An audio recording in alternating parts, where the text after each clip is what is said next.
Hello, ഹമീൻസ് cooking വേൾഡിലേക്ക് എല്ലാവർക്കും സ്വാഗതം. ഞാനിന്ന് വന്നിട്ടുള്ളത് റവ ഉപയോഗിച്ച് തയ്യാറാക്കുന്ന ഒരു അടിപൊളി കാരമൽ പുഡിങ്ങിൻ്റെ റെസിപ്പിയുമായിട്ടാണ് കേട്ടോ. വളരെ എളുപ്പമാണ് ഇതുണ്ടാക്കാൻ, നല്ല ടേസ്റ്റുമാണ്. നമ്മുടെ വീട്ടിലൊക്കെ എന്തെങ്കിലുമൊക്കെ ഫങ്ഷൻ ഉണ്ടാകുമ്പോൾ ഉണ്ടാക്കി കൊടുക്കാനായിട്ട് പറ്റിയ നല്ലൊരു റെസിപ്പിയാണ് കേട്ടോ. അപ്പോൾ വീഡിയോ എല്ലാവരും കണ്ടു നോക്കുക. എന്നിട്ട് നിങ്ങൾക്ക് ഇഷ്ടപ്പെടുകയാണെങ്കിൽ ലൈക്ക് ചെയ്യുക. അതുപോലെ നിങ്ങൾക്ക് എൻ്റെ ഈ ചാനൽ ഇഷ്ടപ്പെടുകയാണെങ്കിൽ പ്ലീസ് ഒന്ന് സബ്സ്ക്രൈബ് ചെയ്തേക്കണേ.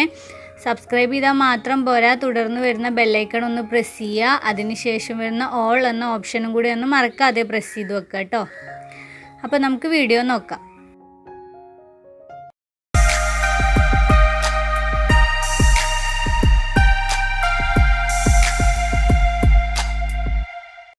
അപ്പോൾ ആദ്യമായിട്ട് നമുക്ക് പുഡിംഗ് ഉണ്ടാക്കാനായിട്ട് പഞ്ചസാരയെ ഒന്ന് കാരമലൈസ് ചെയ്തെടുക്കണം.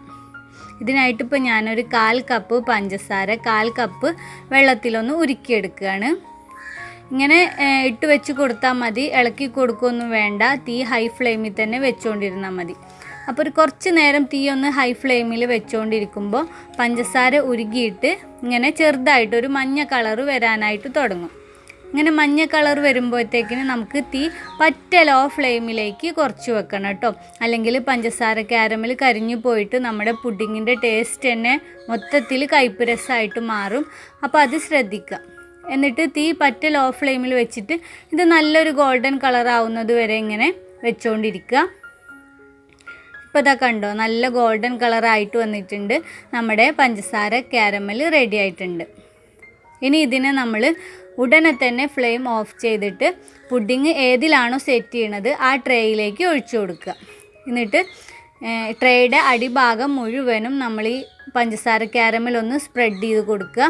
ചൂടോട് കൂടെ തന്നെ ഇത് ചെയ്യണം കേട്ടോ, അല്ലെങ്കിൽ പഞ്ചസാര കാരമൽ പെട്ടെന്ന് തന്നെ അങ്ങ് സെറ്റായിട്ട് പോവും. ഇനി ഇതിനെ നല്ലപോലെ ഒന്ന് തണുക്കാൻ വേണ്ടിയിട്ട് മാറ്റി വെക്കുക. അപ്പോഴത്തേക്കിന് നമുക്ക് പുഡിങ്ങിൻ്റെ ബാറ്റർ റെഡിയാക്കാം.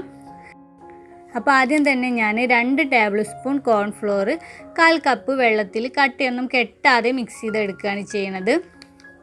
പച്ചവെള്ളത്തിലാണ് കേട്ടോ ഞാനിപ്പോൾ കോൺഫ്ലോർ മിക്സ് ചെയ്യണത്. ചൂടുവെള്ളമൊന്നും ആരും യൂസ് ചെയ്യരുത്, അപ്പോൾ കോൺഫ്ലോർ കട്ട പിടിച്ച് പോവുകയാണ് ചെയ്യുക. ഇങ്ങനെ മിക്സ് ചെയ്തെടുത്തതിന് ശേഷം ഇതിനെ അങ്ങ് മാറ്റി വെക്കുക. എന്നിട്ടിപ്പോൾ ഞാനൊരു സോസ് പാനിലേക്ക് 1/2 ലിറ്റർ പാലൊഴിച്ച് കൊടുക്കുകയാണ്. ഈ പാലിലേക്ക് ഒരു 1/2 കപ്പ് പഞ്ചസാരയും ഇട്ടിട്ട് നന്നായിട്ടൊന്ന് തിളപ്പിക്കുകയാണ്. ഇപ്പോൾ നമ്മുടെ പാല് തിളച്ച് വരാനായിട്ട് തുടങ്ങിയിട്ടുണ്ട്. അപ്പോൾ ഞാനിതിലേക്ക് ഒരു 1/4 കപ്പ് റവയും കൂടെ ചേർക്കുകയാണ്. എന്നിട്ട് കൈ വിടാണ്ട് ഇളക്കി കൊടുത്തുകൊണ്ടിരിക്കുക. റവ ഒന്ന് 5 മിനിറ്റോളം ഒന്ന് കുക്ക് ചെയ്തെടുക്കുക. ഇപ്പോൾ റവയൊക്കെ ഒന്ന് കുക്കായിട്ട് വന്നിട്ടുണ്ട്. ഇനി ഇതിലേക്ക് നമ്മൾ നേരത്തെ തയ്യാറാക്കി വെച്ചിരിക്കുന്ന കോൺഫ്ലോറിൻ്റെ മിക്സ് ഉണ്ടല്ലോ, അതും ഒഴിച്ചു കൊടുക്കുക. എന്നിട്ട് കൈ വിടാണ്ട് ഇളക്കി കൊടുത്തുകൊണ്ടിരിക്കുക. കോൺഫ്ലോർ ഒഴിച്ചിട്ട് ഒരു 5 മിനിറ്റ് ആകുമ്പോഴത്തേക്കിന് നമ്മുടെ ബാറ്റർ നല്ല പോലെ തിക്കായിട്ട് വരാൻ തുടങ്ങും. അപ്പോൾ നമ്മൾ ഇതിനെ ഫ്ലെയിം ഓഫ് ചെയ്തിട്ട് നമ്മൾ നേരത്തെ കാരമൽ സെറ്റ് ചെയ്ത് വെച്ചിരിക്കുന്ന അതേ ട്രേയിലേക്ക് തന്നെ ഒഴിച്ചു കൊടുക്കുക. എന്നിട്ടൊന്ന് ഷേക്ക് ചെയ്തിട്ട് ഇതിൻ്റെ മുകൾ ഭാഗം ഒന്ന് ലെവലാക്കി എടുക്കുക കേട്ടോ. അപ്പോൾ നമ്മുടെ പുഡിങ് സെറ്റ് ചെയ്യാനായിട്ട് റെഡി ആയിട്ടുണ്ട്. ഇനി നമുക്കിതിനെ ആവിയിലൊന്ന് കുക്ക് ചെയ്തെടുക്കണം. ഞാനിപ്പോൾ ഒരു പാനിൽ അടിയിൽ കുറച്ച് വെള്ളം വെച്ചിട്ട് ഒരു തട്ട് ഇറക്കി വെച്ച് കൊടുത്ത് അതിൻ്റെ മുകളിൽ നമ്മുടെ പുഡിങ്ങിൻ്റെ ട്രേ വെച്ച് കൊടുത്തിട്ടുണ്ട്. ഇനി ഇതിനെ അടച്ച് വെച്ചിട്ട് ഒരു മീഡിയം ഫ്ലെയിമിലിട്ട് ഒരു 20 മുതൽ 25 മിനിറ്റ് വരെ ഒന്ന് കുക്ക് ചെയ്തെടുക്കുക. ഇപ്പോൾ ഏകദേശം ഒരു 25 മിനിറ്റ് ആയിട്ടുണ്ട്. ഞാൻ ഫ്ലെയിം ഓഫ് ചെയ്തു. അങ്ങനെ ഇത് കംപ്ലീറ്റ് ആയിട്ട് ചൂട് പോകാനായിട്ട് മാറ്റി വെക്കുക കേട്ടോ. കംപ്ലീറ്റ് ആയിട്ട് ചൂട് പോയതിന് ശേഷം ഫ്രിഡ്ജിൽ വെച്ചിട്ട് ഒരു 2 മണിക്കൂറോളം ഫ്രിഡ്ജിൽ വെച്ചിട്ട് നന്നായിട്ടൊന്ന് തണുപ്പിച്ചെടുക്കുക. തണുപ്പിച്ചെടുക്കണമെന്ന് നിർബന്ധമൊന്നുമില്ല. തണുപ്പിച്ചെടുത്തിട്ട് കഴിക്കുമ്പോൾ ഒന്നും കൂടെ ടേസ്റ്റാണ്. അപ്പോൾ അത്രയേ ഉള്ളൂ. ഇങ്ങനെ ഇതിപ്പോൾ ഞാൻ ഫ്രിഡ്ജിൽ വെച്ചിട്ട് 1 മണിക്കൂറോളം ഒന്ന് നന്നായിട്ട് തണുപ്പിച്ചെടുത്തതാണ്.